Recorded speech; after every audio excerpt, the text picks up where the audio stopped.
our inclusion of some nice traditional music. I thought it'd be nice to welcome people in. So I just wanted to thank everyone for joining us today. And this is the continuation of our LCDC Heritage Month series. I would like to introduce our guest facilitator today, Ms. Shemika Dixon. Welcome. Thank you very much. Thank you, Theresa. Good evening, everyone, and Ramadan Mubarak. My name is Shemika Dixon, and I'll be your moderator and host for this evening's Arab American Heritage Month panel discussion and celebration. To start, I have a few housekeeping items that I would like to cover. Tonight's discussion is being live streamed and recorded, so we will be publishing this on social media. Also, the chat feature is open and being monitored by my teammate, Theresa. So feel free to put any questions and or comments for our guests in the chat. Theresa and I will do our very best to get to everyone's question in the time that we have. Before introducing our panelists, I would like to start by reading Governor Northam's Arab American Heritage Month proclamation dated 1 April 2021.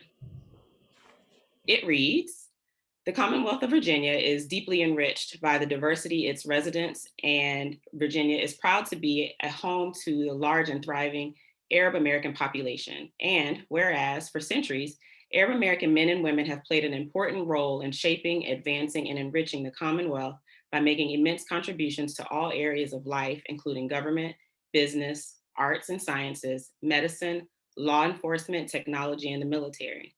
And whereas since migrating to the United States, Arab Virginians have shared their rich culture and traditions with the neighbors and friends while setting examples as model citizens and public servants. And whereas Arab Americans bring with them to America their resilient family values, strong and diligent work ethic, peaceful ideals and diversity in faith and creed that have strengthened the Commonwealth. And whereas during Arab American Heritage Month, it is imperative to increase awareness about key issues and priorities within the Arab American community and combat harmful stereotypes, prejudice, and discrimination. And whereas Arab American Heritage Month is an opportunity to celebrate the great pride and vibrancy of the tens of thousands of Arab Americans in Virginia, whose abilities and contributions strengthen Virginia's economy, diverse culture, and communities. And whereas the Commonwealth of Virginia is proud to celebrate the annual Arab American Heritage Month and commemorate the essential contributions, sacrifices, and accomplishments that Arab Americans have made to Virginia. Now, therefore, I, Ralph S. Northam, do hereby recognize April 2021 as Arab American Heritage Month in our Commonwealth of Virginia, and I call this observance to the attention of all of our citizens. Now, to introduce our wonderful and gracious panelists. So, we spent the last year on Zoom, but one of my favorite kind of hacks is a type of pass the baton introduction. So I'll select the first panelist to provide their introduction, and from there, each panelist will pass the baton to another panelist on their screen for their intro. Does that make sense? Yeah, good, okay. So I would like to introduce Delegate Ibrahim Samira. Delegate Samira, please tell our audience a little bit about yourself and then select the next panelist for introduction. Sir, the floor is yours. Well, hello, Shemika and everybody. Thank you so much for having me, and proud to be with Loud and Dems, of course, and so many on the screen today. My name is Delegate Ibrahim Samira, proud Afro-Arab Palestinian of a long heritage that crosses the sub-Saharan African subcontinent, excuse me. And all the way to the Middle East, as we know it today, and very proud of the type of background that I come from, because it's given me a lot of passion for justice and in the pursuit of good life for all across the board. And I'll pass it on, I guess, to Abrar, our at-large school member from Fairfax County. Thank you, Ibrahim. Happy to follow you. So I'm Abrar Amesh, and I'm proud to say it in the way that my parents would. Happy Arab American Heritage Month to everyone. I serve as an at-large member on the Fairfax County School Board, where we're thinking about things like curriculum and anti-biased policies and issues that relate certainly to what we're celebrating today. For me, my Arab American heritage has always been something that has been beautiful in my upbringing and is a source of pride.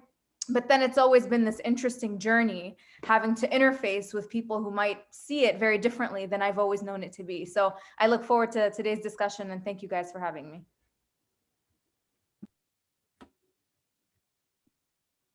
We'll pass it to Dr. Maha Hilal. Good afternoon, good evening, everyone. My name is Dr. Maha Hilal. I am the co-director of Justice for Muslims Collective, where I work on and address issues of Islamophobia.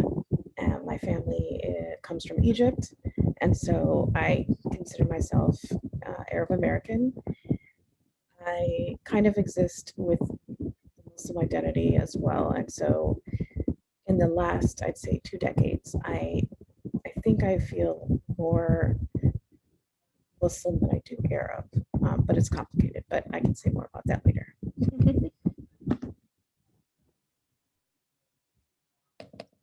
And last but not least, Mrs. Zeina.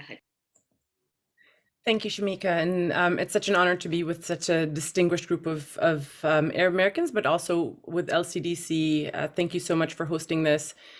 Truly a very nice gesture, truly appreciated. My name is Zeina Hutchison. I am originally Palestinian. I am a naturalized citizen. I've only been a citizen for since 2010. And I have mostly lived in Virginia, and I will talk a little bit more about what it means to be Arab and what Arab heritage and culture is in general. But for now, yes, I'm proud to be an Arab, proud to be Palestinian, and so happy to be here to discuss it all. Thank you. Back to you, Theresa or Shemika. Thank you. Thank you. Thank you to all of you. Very wonderful introductions. And so we'll kick things off tonight with a short cultural overview from Zeina. So back over to you. Thank you, Shemika. So really quickly, I'm not to take too long, but the very basics to start. The Arab world is really vast. It constitutes 22 Arab-speaking countries. Algeria, Bahrain, I'm not going to name them, there's 22 of them.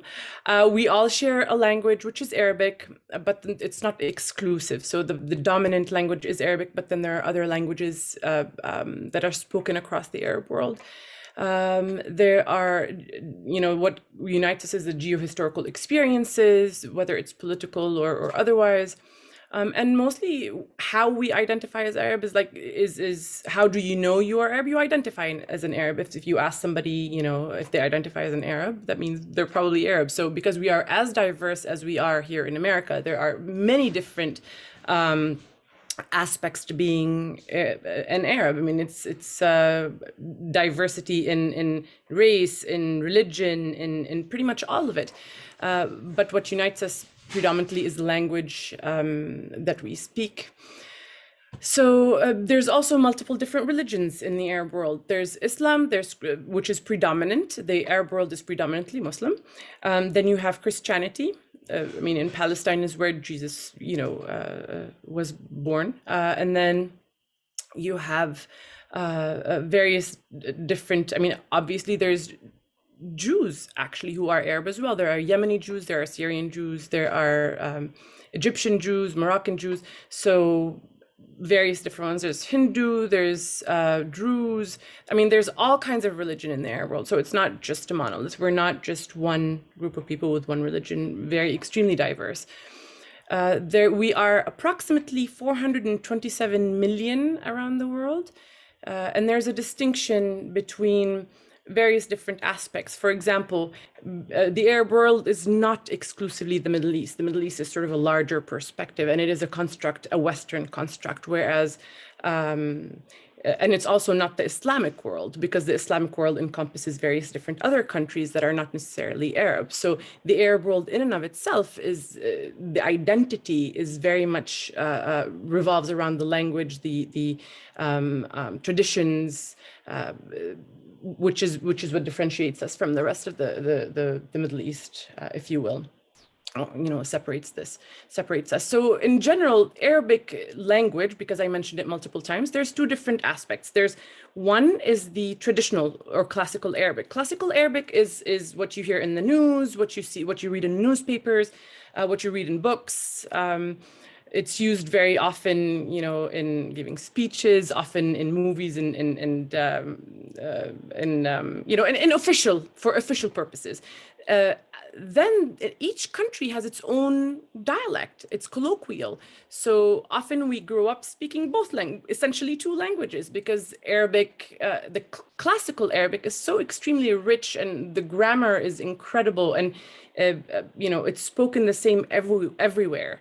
But colloquial is extremely distinct to each specific country, and it varies widely. For example, simply put, I can speak classical Arabic to a Moroccan person or a Tunisian, and we would understand each other perfectly. But if we speak colloquial to one another, it's extremely difficult, because the Arabic in Northern Africa, used in Northern Africa, particularly in Morocco and Algeria and the other countries in Northern Africa, it is mixed with Berber, it's mixed with French sometimes, so it varies. But also, one of the things that Arabs are known for is their hospitality and their generosity. You never walk into an Arab home and leave hungry. You're always invited to stay for food. You're always invited, to stay for a conversation. And often we joke, because you come in and then you spend an hour or two having dinner and having conversations, and then you spend another hour or two saying goodbye, because the conversation always continues. And so it's a very, very rich culture. A lot of American or English words also derived from the Arabic language. We use Arabic numbers, for example.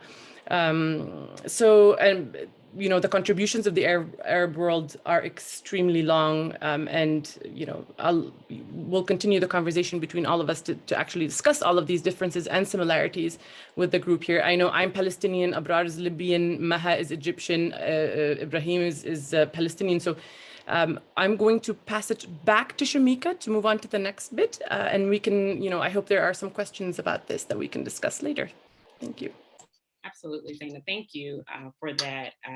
Your kind of cultural overview speaks to exactly why we're doing this. LCDC's purpose for doing this is to, highlight our diversity, but also expand our understanding of different cultures and our neighbors. And so thank you for that. So Delegate Samira, I would like to circle back to you, sir, if that's okay. Would you kindly take the next 3 to 4 minutes to share your experience as an Arab American working in the Virginia General Assembly, and then kind of share with us also some of the work that you're doing in our community? Sure. Well, there's so much to do when you're in the General Assembly. I mean, where do you start? But, in particular, the things that pertain to people of color as part of that, Arab Americans, broadly speaking. There's so much fight for justice across the board, whether it be criminal justice reform or immigration system reforms, or I should say, protecting immigrants at the state level reforms.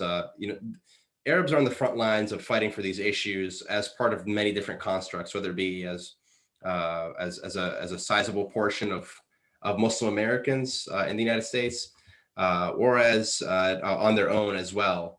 Arab Americans, for a long time, were not seen as separate from the Caucasian subgroup, unfortunately, and a lot of that has to do with racism against Black people, and so there's a need to deconstruct that within Arab American societies all across the board that have had the privilege of being considered "quote unquote" Caucasian when they're not, and that over the time there's been a change.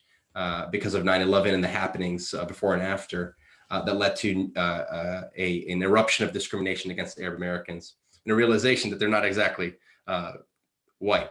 They don't have the white privilege. That happens. That happens to be a big part of my experience, is the latter rather than the former. My family immigrated to this country in the 80s. I was born in 91. Shout out to the 90s out there, 90s babies. But it's very different, obviously, growing up in Southside Chicago, Southwest suburbs, etc. Being Arab in the 90s and 2000s than it was in the 60s and 70s. And so with that comes a very different level of experience with life. that I take with me to the General Assembly every single day, making sure to fight for people on the margins, experiences that I've faced in my personal life that, you know, even our school board member at large, Abrara Ramesh, has faced in her personal life, discrimination at the hands of police officers here locally, as well as in our hometowns, wherever we come from. So that's something that I've experienced with my own father very early on. So I take a passion for social justice, criminal justice reform of all kind with me as an Arab American. But of course, as well as all these other big issues that have to do with everyday people's lives, because we know at the end of the day, when our public health systems are struggling to protect our citizens in Virginia, that crime does rise. And if we can't take care of people's bodies, their health care, we cannot expect them to not resort to means of desperation to create life for themselves. We need to alleviate desperation by providing good health care, but providing good housing as well. A good place to live, a good zip code to live in determines so much about your life. And we know that modern day segregation exists till this very day. And that's something that's integral to my experience as an Afro-Arab American in the United States. You know, that's something that I experience in day-to-day courses of seeing how people live. You know, somebody might be paying the same amount of rent or mortgage as a person of color and end up with a much better livelihood than that of a person of color, even though they're paying the same amount. And so there's a lot of things to deconstruct there. You know, I think I'm tossing a lot of information out, but the idea here is that a lot of it's intertwined with the experiences that I've been brought up with as an Afro-Arab American in the United States. And I want to make sure to uplift those experiences through my body of work as a legislator. And so it translates into public health, healthcare, housing, and a fight for our democracy and away from corporations and their corruption. Thank you. I appreciate all of that. Absolutely, sir. And so I want to kind of kick this over to Abroad. Second there. Abroad. And so our delegate, he actually mentioned some things about kind of identity and, you know, how we're all identified. And so you are the first Libyan and Muslim ever elected to the Fairfax County School Board. And I was wondering, was representation part of the reason that you actually ran for election? Yeah, no, thank you for the question. I have to say that one is always a challenging one because, you know, on the one side, there's an understanding of the imperative and how important it is for, you know, you can't be what you can't see in raising the next generation of what we can imagine, right? Who our public leaders are, et cetera. There's no doubt in my mind that it's a critical outcome. And in fact, it's something to strive towards for every community. But at the same time, it's one of the main arguments that was leveraged against me. You know, people would say you can't just win because you're Muslim or Arab. I mean, in this context, right? And even though I would not once mention my identity or anything like that, although it's apparent, while I was campaigning. So, you know, I think the desire for representation certainly comes out of conversations around power and you know, who's represented, who's not, whose voices are at the table, who's not, and what are the consequences of not having certain voices at the table. Because Ibrahim laid out some of it. I can go on for hours about the disenfranchisement that comes out of not having those perspectives, and in fact, having harmful perspectives that have been around. But so I definitely think it's a balance. That minority experience ultimately is what led me to feel very strongly about justice and inequality and these kinds of challenges we face as a society, which are really what propelled me in terms of my motivation for running for office, and trying to think beyond, beyond even my Arab American identity. I mean, that's one opportunity that I had, a lens into the world, but that I can parallel to the experiences of many other minorities and many other disenfranchised groups in this country. And then, you know, ultimately wanting to have that rainbow coalition, if you will, right? The solidarity movement together in fighting against these forces. So it definitely is intertwined, and, you know, related in complex ways. But there are still those people who maybe, you know, by virtue of feeling so threatened by what the new face of America, that wouldn't view representation to be a valid or, worthy reason for someone to be in office, but certainly played into, a lot of my work and why I felt so compelled to, advance justice in a lot of this work. So.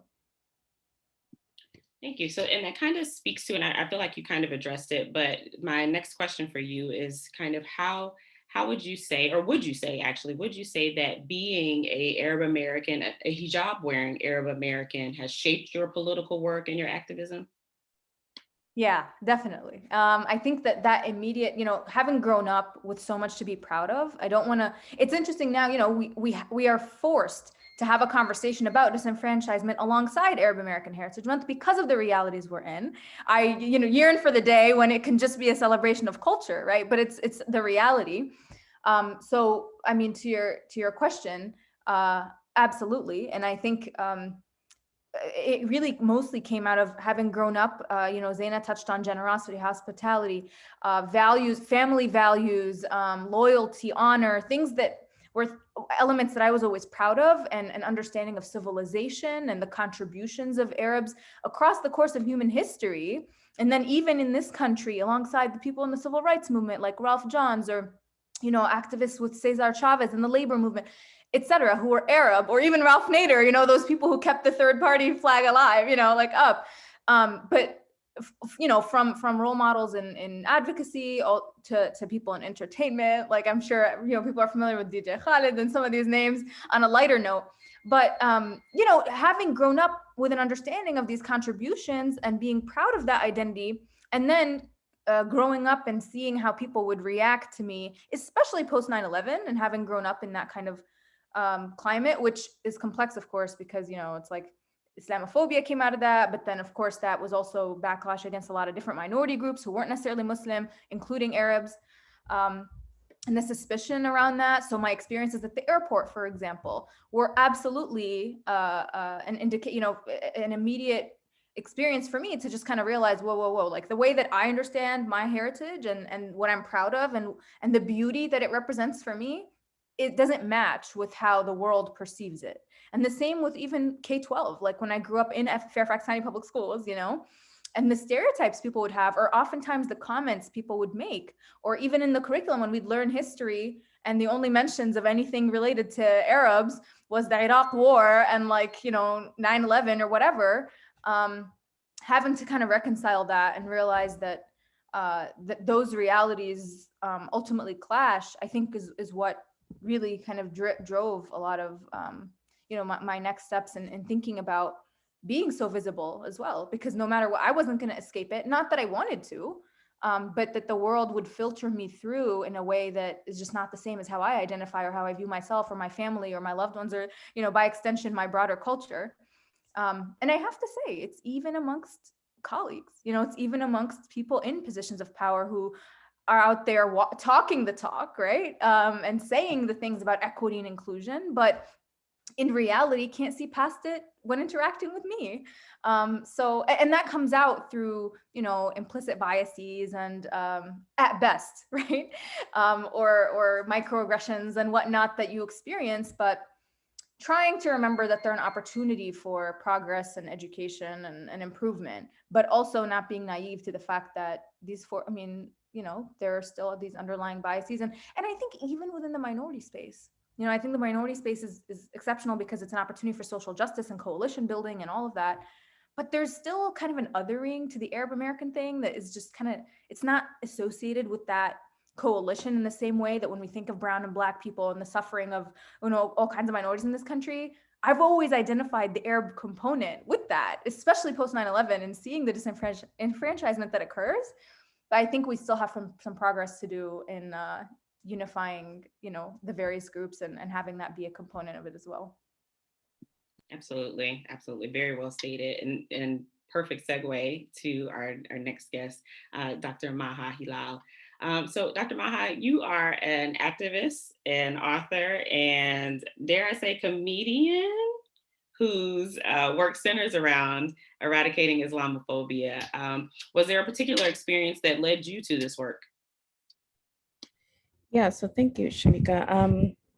I grew up in Wisconsin, in Madison specifically, and Wisconsin's pretty white, with the exception of Madison and Milwaukee, which are still white, just not as white. So my experience growing up was sort of defined by like a series of stupid questions, like why are you wearing that on your head? Are you bald? Like, why don't you eat pork? All these kind of questions. So it's like constantly being otherized, and it wasn't necessarily in a malicious way. So I think I had a different idea of like what malicious Islamophobia and like anti-Arab sentiment actually looks like and feels like. But I was actually working at the Capitol in Madison, Wisconsin, when the 9/11 attacks happened. And, although I had never consciously, I think, felt any sort of collective responsibility as a result of, past actions, foreign policy and things like that, I definitely felt in that moment that, Muslims and Arabs were going to be targeted.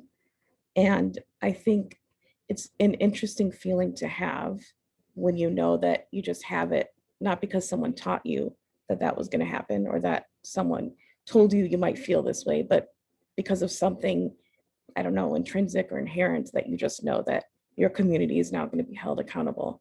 And so I think that was, one of the first moments I kind of realized the consequences of having an identity and also being sort of visible as a Muslim and Arab.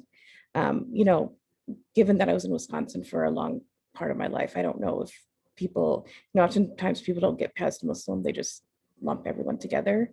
So the Arab is not like necessarily the central thing.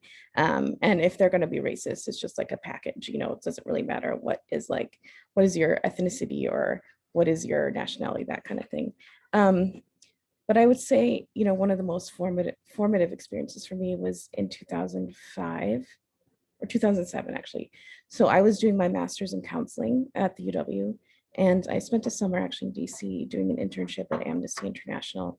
And I worked that summer on a campaign to close Guantanamo and end torture. And that was a very confrontational exposure to the extent to which the United States would go to criminalize both Muslims and Arabs. There tends to be an overlap, not just in terms of who's targeted, but also what the image of a Muslim is. There's this idea of racialization, right? It's kind of based on this Arab sort of caricature. And so that, to me, was pretty shocking. It shouldn't have been shocking because that's how the United States has always operated. Systemic targeting and oppressing marginalized communities is not anything new. But it seemed so overt and so explicit that I think it was just hard for me to digest at that moment. And I pretty much considered that experience to have been one of my most formative experiences. To this day, I still am very focused on working on closing Guantanamo and ending torture. And, I work with survivors of torture and that kind of thing. And, when I was doing my PhD dissertation, I focused on Muslim American responses to the war on terror. And so a lot of that was about how Muslims are being targeted. Obviously, there is a difference when you talk about Muslim American, Arab American versus Arabs and Muslims, right? There is some degree of privilege that comes with American citizenship, obviously, that has been questioned and challenged in the years since 9/11. But I think, we're just at this point when we think about the war on terror, and that's what most of my work has focused on in the last 2 decades, right? And the, systemic targeting of Arabs and Muslims. Nothing has really changed. You can argue whether or not overt and explicit racism is better than, implicit racism, right? There's pros and cons. It's a weird way of saying it, right? But how do you navigate the way racism shows up? And at this point, right, it's so entrenched in the political system, in our society, in the culture, that it's pretty inescapable, right? And being as though, I think, I'm not sure about Zeina, but I know the rest of us live in the DC area, right? And that's sort of like the capital of empire, where all the bad things happen, right? All the policies that target various marginalized communities are being made, at least in the federal and national level. So, I would say there's a lot of experiences that I've had that have brought me to this moment in particular, but in terms of just my sort of professional trajectory and just identification with the identity as both Muslim and Arab. I think that summer was just really pivotal for me. And I think there is a way, in some ways, that this post 9/11 sort of context forces you to just, I think, identify as Muslim, because that's generally the primary identity, right? It doesn't really matter about the rest of you. The most important part is that you're a Muslim and therefore a terrorist. And so I think there's a lot of interesting and complex and nuanced issues that come up when you're talking about the role of your identity, particularly in the work that you do. And also, you know, how you're being seen by others, and to what extent, right, is that does that play a role in how you navigate these situations and what issues you work on, and all that kind of stuff. And, you know, I think the last thing I'll say is, you know, when I was doing my PhD dissertation, I, of course, researched Muslim Americans, and I was frequently accused of being biased and subjective. And I think that that's something that happens a lot when we're talking about marginalized communities, is the sense that, you know, you can't produce anything that's not objective, right?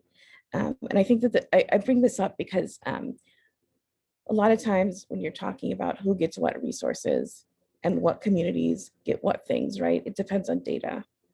And when we're talking about like empirical data, right, we're talking about collecting that data. The fact that people like me are considered objective and biased, instead of, well, people are going to recognize that we are similar, we share an identity, I can establish rapport faster. It's treated as something that's bad. So I think, you know, all of these things, like when we're talking about not just our identities, but how are we solving social problems that are happening on the basis of identity politics and identity, I think there are a lot of important and crucial questions that we need to ask. Thank you. Thank you for all that. Barbara, you had something to add. I wanted to build on, one of the things that she was sharing. Just right now, you mentioned data, right, and the importance of that. And we remain a category that's under white, as Ibrahim mentioned earlier, you know, with the data collection. And in a community that has, I mean, in this country, 3.5 million Arabs, you know, a community certainly here with hundreds of Arab families.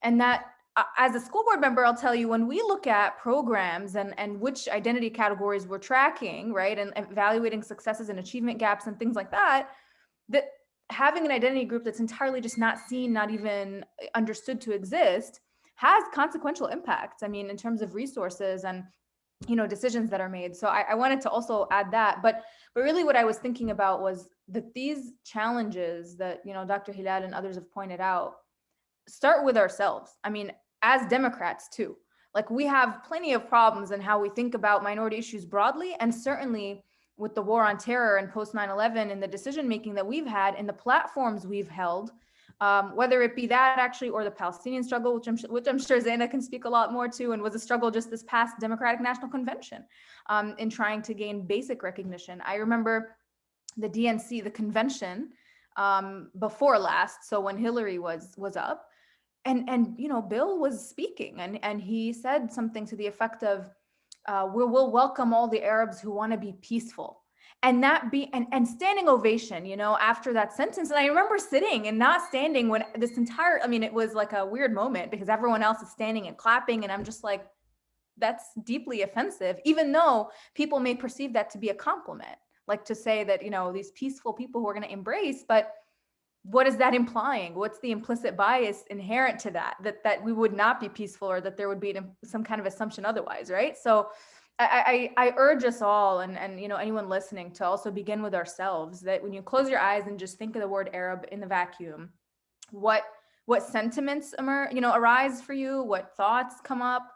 And unfortunately, I would, you know, wager to think that in our current context, they're probably going to be much closer to negative than they even are to neutral. So anyway, I just offered that because as Democrats, we have to also look inward on these challenges, because I mean, I experience them in our own Dem meetings, you know. So can I respond to something quickly? Just because I think in a lot of these discussions we talk about diversity and inclusion and equity and all these kind of things, and frankly, I just don't like any of those words, especially diversity and inclusion, because I think basically, if I was to explain it another way, I would just say it's teaching white people how to treat others like humans. And that seems to be like the operating framework. And as long as like we're talking about, you know, like what are the customs and traditions of these people? Like, is that actually the problem when you're talking about oppressing and dehumanizing people? Is it because they don't know Muslims pray 5 times a day? I doubt it. You know, so it's like, how do we get to the core and the root of the oppression? And like, I think that in these spaces, especially the Democratic space, which is obviously perceived as far more liberal than Republican spaces, like that deserves much more attention, and specifically interrogating the ways in which communities like the Arab community, like the Muslim community, are being dehumanized. And it's not a matter of diversity and inclusion programs. Thank you. So I'm going to go over to Zeina. Zeina, I know you also had something to add to this discussion that's kind of going on right now, but I also wanted to see if you would share some of your experiences. I know you're recently a naturalized citizen, and so I think the context that you could bring actually would just add, you know, a little bit more substance to our conversation. Thank you. I mean, I feel right at home. These conversations we should have more often, because I feel even as Arabs, we need to be having these conversations regularly to remind ourselves that it is so important to recognize that our presence in and of itself is resistance in a way, and our presence in and of itself is so important for the growth of this country. As a naturalized citizen, I mean, when both my kids were born, when I became an American, they were American before I was. But it is the pride that Abrar spoke about and Ibrahim and Maha spoke about. This grows with you. It is absolutely true. We take it for granted until we are here and we see what's missing. When I first came here, even something as simple as using, and I still do this, I mean, I'm sure Arabic speakers do this all the time, which is using both languages to make the same point that you're trying to make. It's that expressive. It's that often people don't realize it, but even terms of expression that we use don't exist in English. So learning to express how we feel, learning to do things the Western way, if you will, is completely different. So to me, while I grew up knowing Western culture and exposed to Western culture, when I came to the United States, it was not just a difficult experience, but also a beautiful one. I'll start with the beautiful. The beautiful aspect of this was I realized how exotic Arabs are, how beautifully exotic we were, how, you know, our features, our music, our language, our heritage, everything. And people would ask me questions. Some of them were difficult questions that were addressed, and some of them were racist questions, and some of them were, or not, you know, racist comments, I should say, because in my perspective, questions with good intention always come up with a good result, because, you know, the intention is to learn. But the beauty of it is I realized that what I took for granted, others saw as special, at least in my circles to start with. But I also am privileged in the sense that I don't wear hijab, for example. I'm not Muslim, for example. So I get to not get that finger pointed at me that I know a lot of my very close friends and family go through, like Abrar and Maha and otherwise. But so I love that. I was, and I still do. I'm proud of who I am. I love, in fact, today, and it's not often, I'm wearing a traditional Palestinian dress because it is important to me. And this dress is worn by Palestinian women sometimes on a daily basis to go to the market. And I'll stand up here in a second and I'll show you all. But these little things that you get so accustomed to seeing there and you don't see here, then you look at it and you're like, wow, this is beautiful. You know, I should wear this more often. So the exotic nature of, you know, being, you know, an immigrant is I hold on to for dear life, because I feel proud again. The difficult aspects were also mentioned, and it doesn't necessarily all have to do with religion. In fact, it was also touched on by Maha and Abrar right now, which is the census, for example. I'll tell you a really quick story. My children, not even a month ago, were upstairs doing their homework, and their teacher asked them to fill out a questionnaire for something. And both of them came up to me and said, they were not filling out the census, they were filling out a different, like a form, but I'll explain here in a second. But they came up to me and they said, Mama, what are we? And I said, what do you mean? And the form had asked for what, if they're, you know, white, if they're Black, if they're Latino, Latina, if they're, I think there's one or two, you know, other categories, and then other, Asian, you know, and then other. And they said, what do we mark? We're not Black, we're not white, we're not, you know, what do we do? Asian, because Palestine is in Asia. And to me, even though that may seem like it's a nothing for many people, it's a lot, because the pride that we have in who we are and what I bring as an immigrant mother to this country, to my children, what I would like my children to grow up knowing and being proud of, is being stifled by the government. Meaning, the census does not, same as that questionnaire for my kids, it does not include Arab American or, you know, at all, or in the conversation. So we're considered white. Again, like Delegate Ibrahim said, this is a form of racism. And we cannot, by the same token, we cannot get the resources that we need, that the community needs, because we don't know how, you know, officially how many Arabs there are. We don't know, we don't get government resources because there are no statistics really. The statistics are done by organizations. And it's really sad and bothersome. I mean, it's extremely alienating to many. But while I'm talking about this, so when my kids asked me what to write, it was imperative for me to sit them down and discuss what it means to be an Arab American and how proud they should be of who they are, and how even if we don't see something that we like that form that they had to fill out, which ultimately I made them, which is what we do on the census, and I hope all Arab Americans do this, is write other, but then check Arab and then put which country you're from. And that's what they did. And it brought on a conversation that was extremely difficult, but extremely important. And here in Virginia, we Arab Americans are intertwined in the fabric of this state. We are doctors, we have business people, we have our amazing, wonderful representatives and politicians that have spoken up for our you know, community day in and day out relentlessly. They face a lot of the hate and a lot of the bigotry, and I mean a lot of the stuff, and so eloquently continue with it.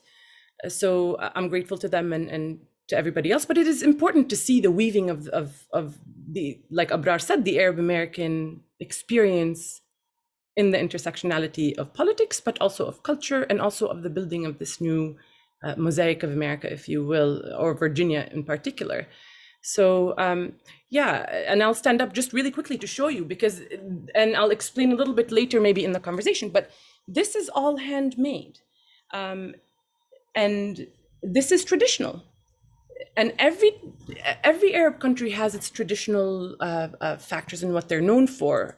Some of the things that Americans don't realize is that when we look at Arabs, we think of Aladdin and Genie, you know, that is not what Arab culture or the Arab world is. Yemen, the architecture in Yemen is gorgeous. I mean, it is known for its architecture. Iraq too, for the writing and the history and the astronomy and astrology.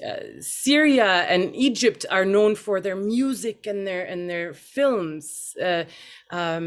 Also Morocco with the architecture. So I implore, I truly ask that anybody watching this to realize that there is a multitude of knowledge and of experiences and of heritage and beauty and culture within that construct that is made here to look like a terrorist, but it's really not. It's beautiful. And I truly encourage everybody to look into this, ask questions, and yeah, proud to be an Arab American and so happy to be here with everybody. And I'm happy to answer any questions as well. Thank you, Shemika. Thanks, Dee. So speaking of questions, I think we have a great question that is tied directly to some of the things that you were just saying. And I'll pitch this one to you, Delegate Samara. how do we change the government to recognize, Arab Americans, especially things like you mentioned, the census? What do we need to do as citizens? Well, first of all, we have to humanize Arab Americans in general. I think that's number one. There's been, we still live in the post 9/11 world. We still talk about the war in Iraq as something of a nothing burger. We don't realize that that's done so much damage to our ability to unite as Americans across the board, including Arabs. We just went through a whole 2-3 years, I guess, of rehabilitating George Bush's image. That's something that sets back Arab Americans so much in our ability to move forward in this country, to show the pains that have been associated with our international wars. There's so much harm to unpack, first and foremost, and with that humanization, with that unpacking of those harms, we're going to be able to think, broadly speaking, how do we empower ourselves here in this country to become more united?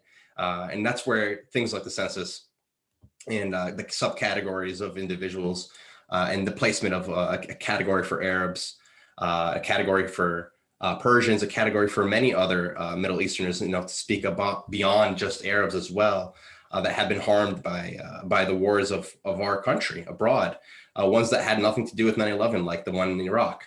And so we have a lot to do with this unpacking of our history one day at a time.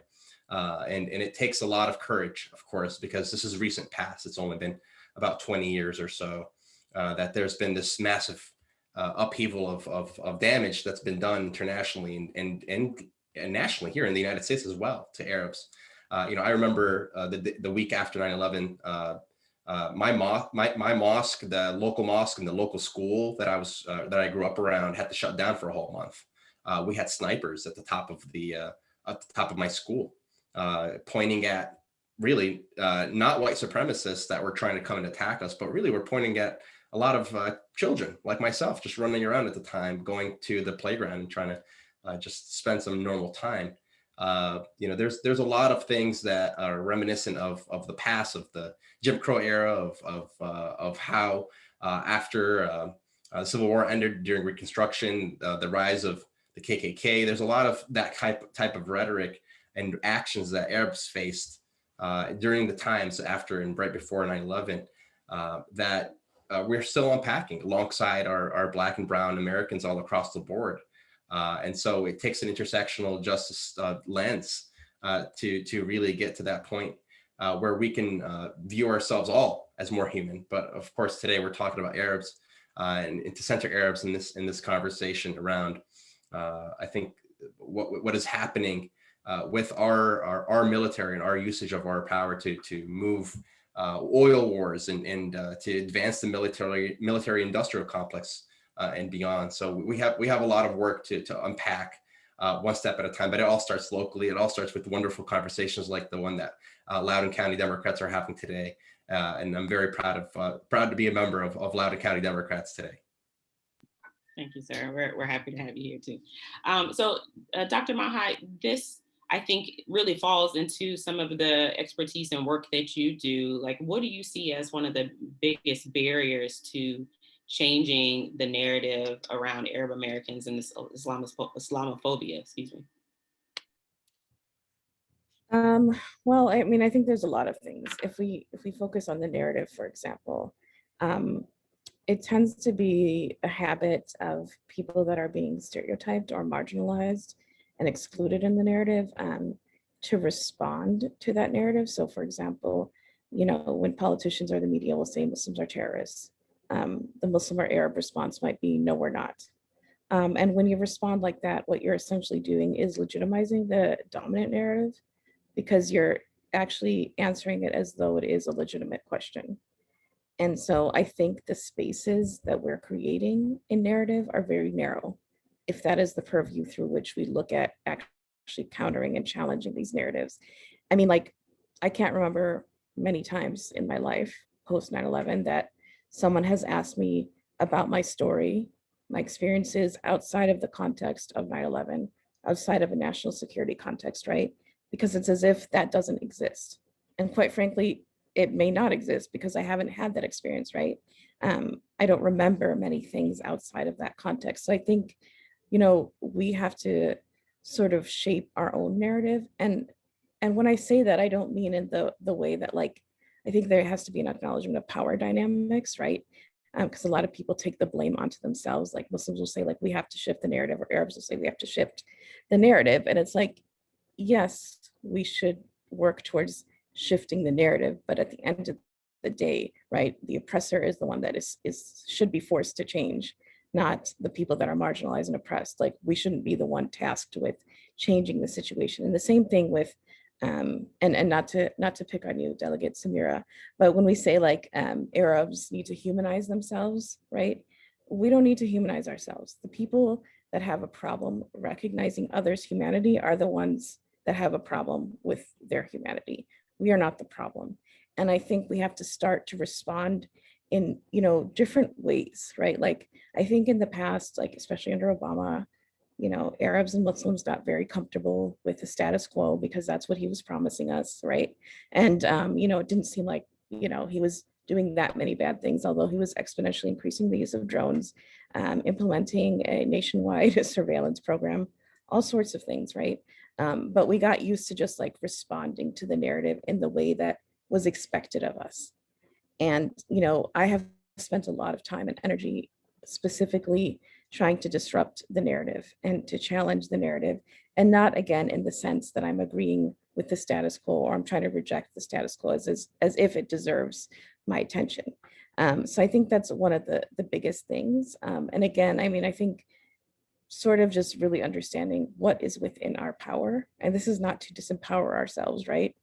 But it's also not to say, like, oh, we're not doing enough if it's not changing fast enough, right? Because there are deeply entrenched systems and structures in this country that are not meant to benefit marginalized communities. First and foremost, the Black community, right? Black Muslims, right? This country is fundamentally rooted in anti-Blackness. So that's what we have to first center, right? And the experiences that Arabs have are quite different. And I should say, it bears noting, right, that there are Black Arabs, right?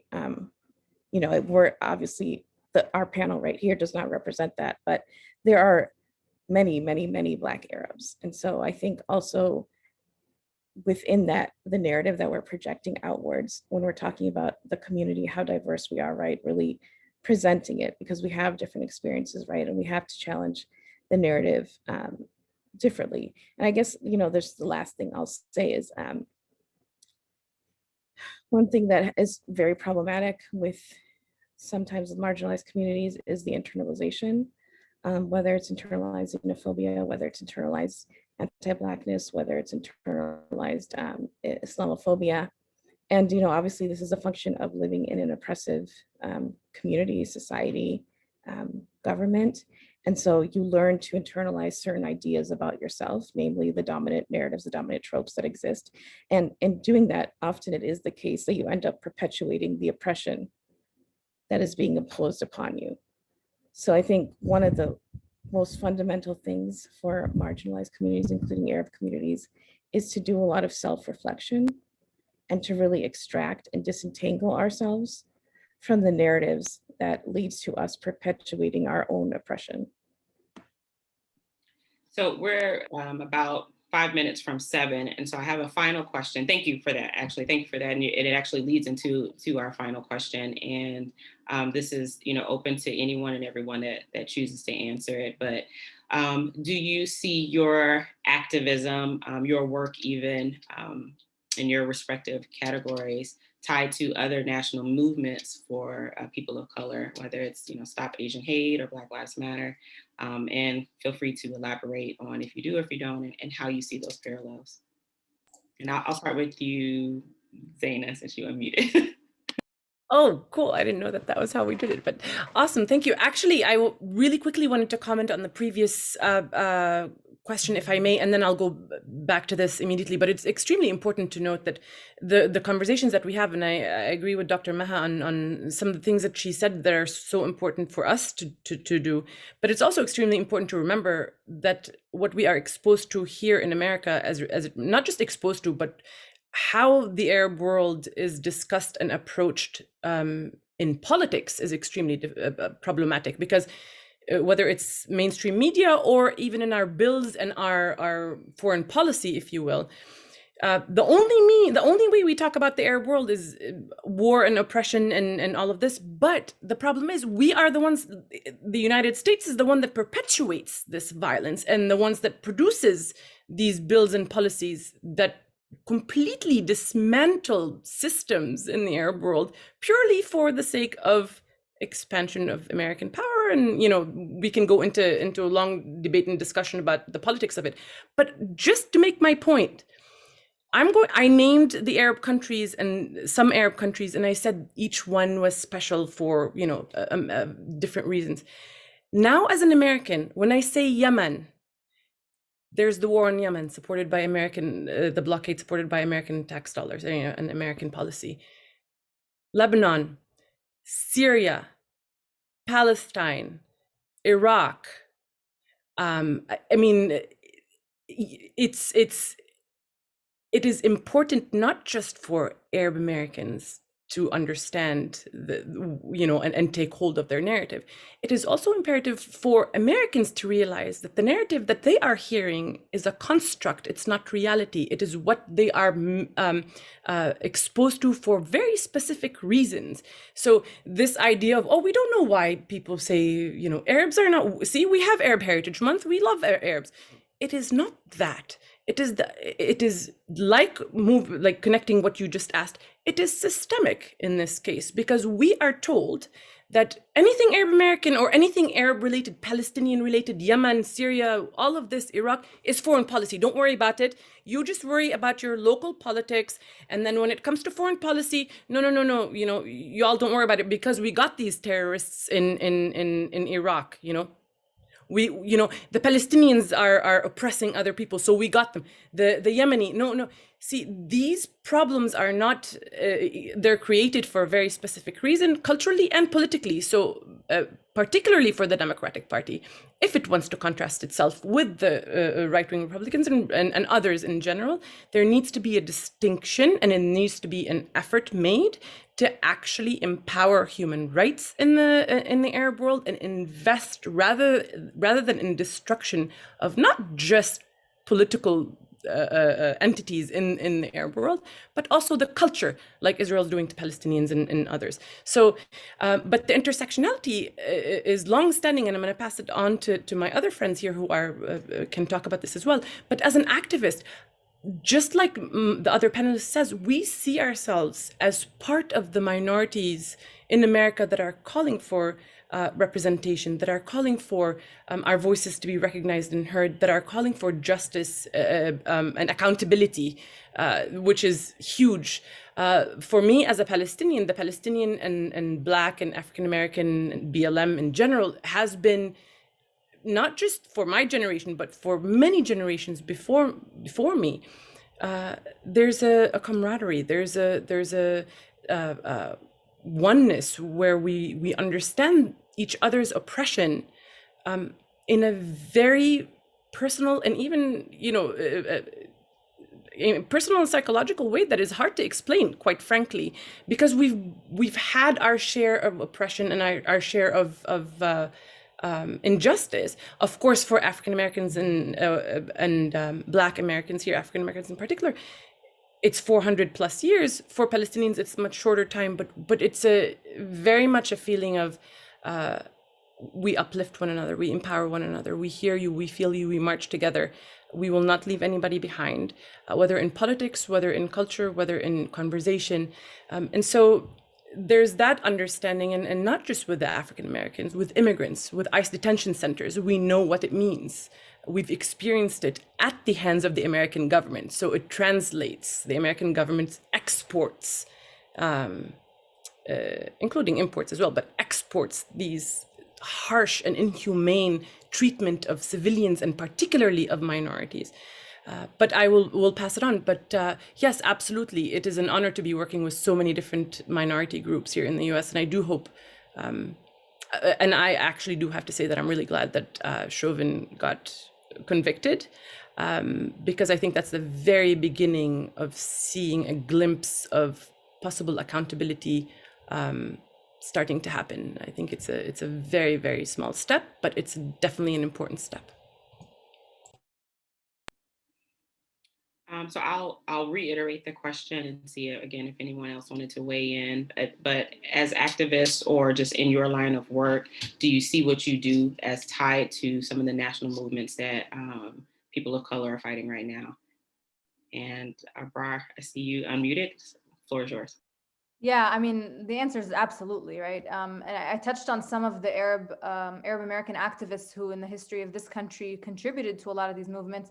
But I will say one example that particularly came to mind when you asked the question was the Ferguson, when the events in Ferguson unfolded, you had people in Gaza, you know, in the midst of the streets in Palestine, protesting and putting up signs and making connections to say that the anti-imperial, anti-colonial, anti-racist, anti-hate movement is an international movement, really, and one where all of us kind of come together and against that common enemy. So Angela Davis, the incredible activist herself, wrote a book, Freedom is a Constant Struggle, making some of these parallels and connections. So I would encourage that as a read if anyone's interested. But I think that that's just an example of where the enemy is the same, whether we're going to name it as white supremacy or colonial forces from the founding of this country. I mean, there are many parallels that, Palestinians make with Native Americans as well as people who've had a stolen land that maybe is foregone. Who knows if it's even reparable,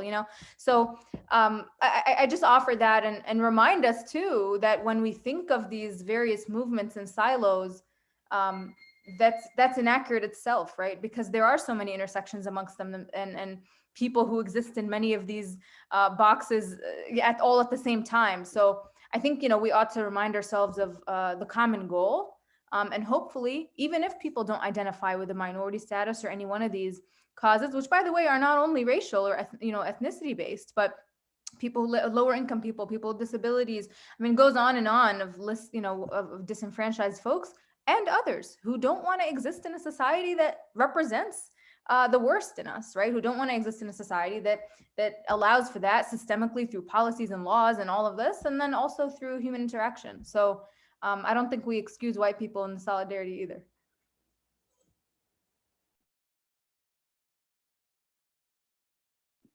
Thank you for that. Anyone else before we wrap? All right. So I want to. Can I say something quick? Sorry. Absolutely. Absolutely. Yeah. I mean, I think of a lot of the issues that are have been implemented throughout the course of the United States history, right? Like, oftentimes it is the case that they were targeting specific groups of people, but it's also the case that they were then repurposed to target other groups of people. So, for example, I organized a panel last June about torture, and the title of the panel was "Torture is an American Value." And so we had a speaker who was a former Guantanamo prisoner, a speaker who had been a victim of the Chicago police torture, and then a woman who was from Chile and who was sort of indirectly was tortured by her own government, but through the assistance of the United States government. So I think it's often the case that there's tactics that are recycled because they work well in harming and oppressing communities. And so I think like a lot of times it's not just about, the Muslim community, not just about the Arab community. It's about how are these different tactics and the brutality being used again and again and again, right, on other communities. And the United States never stops being at war, right? It just doesn't. It just, whatever new war they have just morphs into the old war, right? That never really ended. And I think the last thing I would say is that,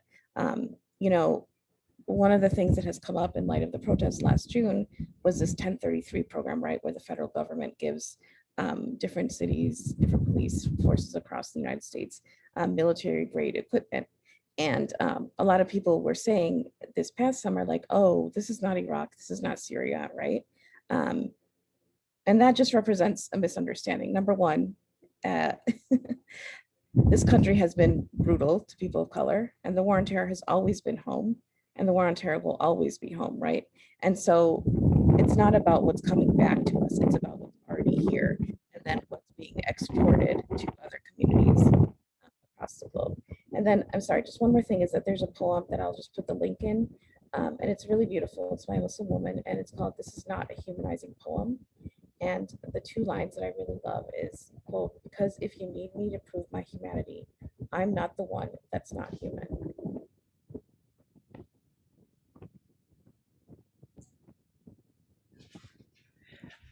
I just, if I may, but this is not, I mean, on this particular issue, but I do want to highlight that in Virginia, we are working, and we'd love LCDC's support. I'm a member of LCDC, a new member, but we'd love the Democratic Party's support, as well as everybody else around us, is that Arab Americans in Virginia in particular, or, you know, speaking of Virginia, we don't have representation with the government of Virginia. So we were hoping, and we are working on an Arab American advisory board, for example, or an Arab American commission. So it is important for our Arab American community here in Virginia to be represented. And I do hope that we can continue this discussion, hopefully next time, within our Arab American advisory board, and have these continuations of these conversations, not just as a Arab American Heritage Month, but a year-long effort to include and empower and our Palestinian or our Arab American Virginians as well. And lastly, I want to give Theresa and Shemika a huge thank you for working so hard on this. And I'm so proud and honored to have helped a little bit, but this has been fabulous. It's an honor to work with both of you, and truly thankful for this. Thank you, LCDC, as well. And all the panelists that joined us, Dr. and Delegate Ibrahim, Samirah, Dr. Maha, and Abrar, thank you so much. Well, so you're just trying to wrap everything up on us, aren't you? So I do want to give you all an opportunity to let people know where to find you, any kind of parting words that you might want to share. Feel free to, unmute and let people know. We'll start with you, Dr. Maha. Well, I can be found on social media, but I just want to actually announce an event that I've organized for next week, Thursday, May 6th, from 7 to 9 p.m. Eastern Standard Time. And it is a virtual Ramadan iftar. And at the iftar, we will have 2 former Guantanamo prisoners speaking. A man from the abolitionist, he's the executive director, Abolitionist Law Center, who was in prison most of his childhood and adult life, and who's now the executive director of the Abolitionist Law Center, and then a speaker from the Center for Constitutional Rights. I'll put the link in the chat, but the link to get a ticket is bit.ly/move towards liberation. Thank you, Dr. Maha. Delegate Samara, over to you, sir. I want to uplift all the wonderful organizers that we have today. You guys are all amazing. I get enough attention as an elected official. I'm proud to represent my constituency, but the issues that matter most are those that are most shrugged under the rug. So please show up to Dr. Maha Hilal's event and any other event of that kind, which is highlighting a serious issue that doesn't get enough attention in the mainstream media. And I'll end there. Thank you, sir. And Abrar, anything from you? I was going to say actions speak louder than words. We gave a whole load of things to think about. As Democrats, we can be at the forefront of advancing, justice and correcting the wrongs, even of our own people, of our own internal circles. So I guess my one action item, in addition to attending Maha's event, is the Patriot Act, which continues to be reauthorized every year, is voted on by all of our Democratic, elected candidate members in Virginia. So that's an opportunity for you, a simple homework assignment, to talk to your representative and our senators about the harms of that, and maybe to educate yourself a little bit on why that's so harmful. But I'll leave it at that. Thank you. Z, did you have anything else you would like to add? Are you sure you want me to unmute again? Because I won't stop. No, okay, I'm totally kidding. No, I just, again, a great big thank you, and just echoing what everyone says, do ask questions, do attend events, So thank you so much.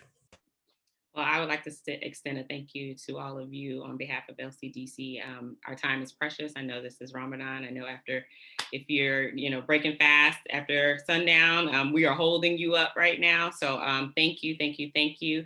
I will hand over to Theresa, but it's been an honor to spend this last hour with you all.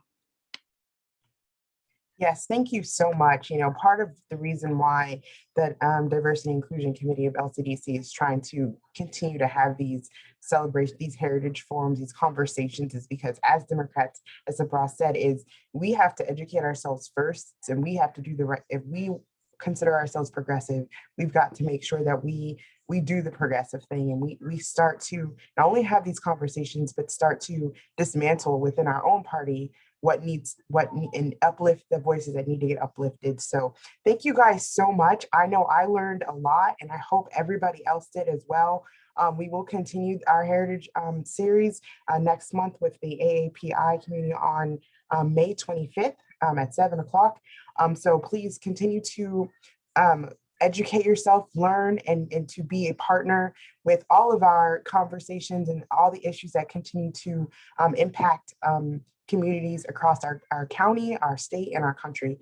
Thank you again. And thank you so much for Shemika, who did an awesome job as our guest host today. You will be seeing more of, I would like to start showing more of the people who are working in this committee, not just me as the chair, but just everyone, so we can show what's actually the diversity of our committee, which is what I really want to uplift, what we really want to uplift. So thank you again, and have a great evening. Thank you, Nick.